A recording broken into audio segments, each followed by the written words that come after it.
রাজধানীর বনানীতে বেসরকারি বিশ্ববিদ্যালয় প্রাইম এশিয়ার শিক্ষার্থী জাহিদুল ইসলাম পারভেজ হত্যার ঘটনায় ৩ জনকে গ্রেপ্তার করেছে পুলিশ।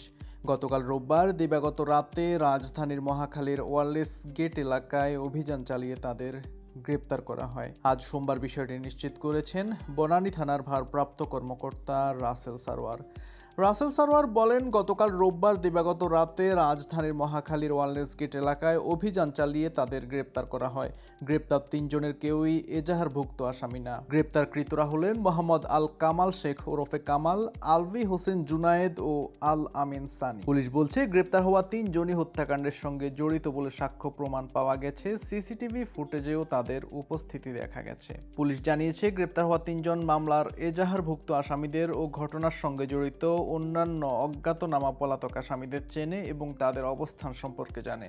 এর আগে রোববার ভোরে প্রাইম এশিয়া বিশ্ববিদ্যালয়ের শিক্ষার্থী ও বহিরাগত সহ ৮ জনের নাম উল্লেখ করে বনানী থানায় মামলা করেন পারভেজের ভাই হুমায়ুন কবির।